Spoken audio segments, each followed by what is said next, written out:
Hello, dear students. This is Dr. Govind Sarswat, Assistant Professor in English from Government College, Digana.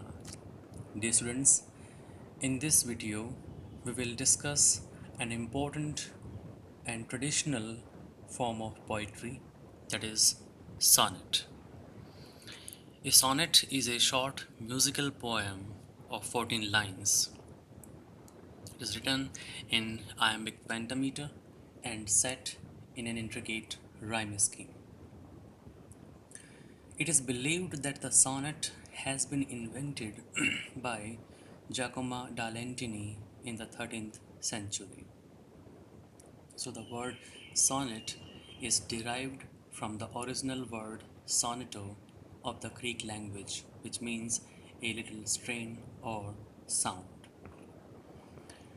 There are two major forms of sonnets: the Italian or the Petrarchan sonnet, and the English or Shakespearean sonnet. These two sonnet forms provide the models from which all other sonnets are formed. Let's discuss the Italian sonnet first. The Italian poet Petrarch was the first to use this poetic form to express his deep love for Laura, who, however, did not respond to his feelings. So we can say that it became the medium for unlocking the gates of a lovelorn heart in the very beginning, and it remained the favorable medium for the same for centuries. Since Petrarch started writing sonnet, that's why it was known as Petrarchan sonnet. And since it was first of all popularized in Italy, therefore it came to be known as Italian sonnet also. The 14 lines of an Italian sonnet are divided into two parts: octave, the first 8 lines, sestet, the remaining 6 lines. The octave contains what is called a proposition, which establishes a problem or a question. The sestet begins with a turn and is concerned with resolving that problem or question. This turn of thought is also known as volta, which is an Italian word for turn. So it means a shift in the poem's focus from problem to resolution. The rhyme scheme of the octave part in an Italian sonnet follows a universal pattern of ABBA, ABBA, but it varies in the sestet either as CDE, DCE, or CDC, DCD. And after this Italian or Petrarchan sonnet comes the English or Shakespearean sonnet. The English poet Thomas Watt introduced the sonnet to the English language in the 16th century when he translated the works of Petrarch from Italian. He, however, did not make any change in the form of sonnet, and he retained the original Petrarchan or Italian form of octave and sestet in the sonnet. Sorry. Then his contemporary Henry Howard was the Earl of Surrey. He made some changes in the form by introducing a new structure and rhyme scheme, which became the defining characteristics of the English sonnet. The 14 lines are all written in iambic pentameter and are taken up by 3 quatrains of 4 lines followed by a 2-line couplet. The lines follow the rhyme scheme as ABAB, CDCD, EFEF, and GG. This is the rhyme scheme which William Shakespeare has followed in his sonnets. He wrote 154 sonnets in his lifetime, which were published in 1609. Out of these 154 sonnets, the first 126 are addressed to a friend Mr. W.H., and the remaining to a dark lady. We find two major themes in the sonnets of William Shakespeare. They are love and friendship. There are two famous sonnets of William Shakespeare. The first one is When to the Sessions of Sweet Silent Thought, and the second is The Marriage of True Minds. They they deal with the themes of friendship and love respectively. After these two major sonnet forms, there are some other types. Let's discuss them one by one. The first one is the Spenserian sonnet. Edmund Spenser wrote his sonnet sequence called Amority. It is a series of love sonnets which he dedicated to his lady love Elizabeth Boyle in the 16th century. Edmund Spenser made slight variation in the English sonnet.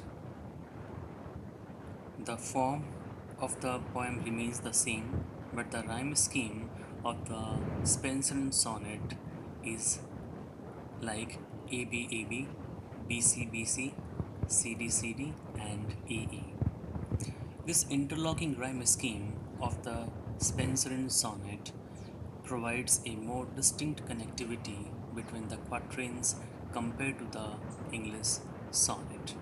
Then we have Miltonic sonnets. They are the Italian pattern sonnets written by John Milton. Milton freed the sonnet form from its typical incarnation in a sequence of sonnets. Now there is no sequence of sonnets because he started writing occasional sonnets that often expressed interior and self-directed concerns. He took liberties with the turn also when he allowed the octave to run into the susset when the need be. Both of these qualities can be seen in his sonnet when I consider how my light is spent. The English poet G.M. Hopkins, he invented a new form of sonnet which is famous as girdle sonnet. He reduced the traditional English sonnet to precisely three-fourths of its actual size. He reduced the octave to a six-line stanza and the susset to a four and half line stanza. The result is 10 and a half line poem known as a girdle sonnet. Then in the 20th century, we have word sonnets. These 14 word poems contain just one word per line. So these are some other important types of sonnets. Then we found uh, various themes. We find various themes in this poetic form. They are love, friendship, praise of beloved, nature, religion, and nowadays we can find that everyday matters can be the subject matter or theme of a sonnet. After this general introduction about sonnet, let's discuss some important sonnet sequences both in Italian and English language. Dante and Petrarch were famous Italian sonneteers. Dante wrote his sonnets for Beatrice and Petrarch for Laura. Then the English sonnet sequences, okay, I forget Totel's Miscellany. It was published in 1558. Then we have Sir Philip Sidney's sonnet sequence entitled Astrophel and Stella. It contained 108 sonnets and 11 songs.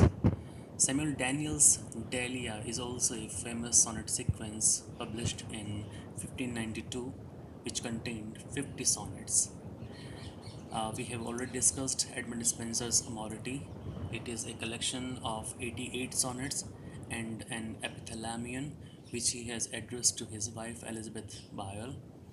Michael Drayton's Ideas Mirror uh, contained 64 sonnets which he has addressed to Phoebe. He made some changes and increased the number of sonnets also in 1619, which was published later on as Idea. William Shakespeare's sonnets are 154 in number, and we have already discussed it. Then, after these famous sonnet sequences, there are some more which need to be discussed before I conclude this uh, lecture on sonnet. The first one in this list is Elizabeth Barrett Browning, the wife of Robert Browning. Her sonnet sequence is Sonnets from the Portuguese, which was published in 1850, and these 54 sonnets are addressed and dedicated to her husband Robert Browning. D.Z. Rossetti's The House of Life contained 101 sonnets. Then we have George Meredith's Modern Love. There is a remarkable feature of Meredith's Modern Love because these 50 sonnets are not written in 14 lines, they have 16 lines. And we have Notebook of Robert Lowell's, which was published in 1969. So this is all about sonnet. I hope that this lecture will be very useful for you to understand the concept, meaning, and the history of sonnet. Thank you.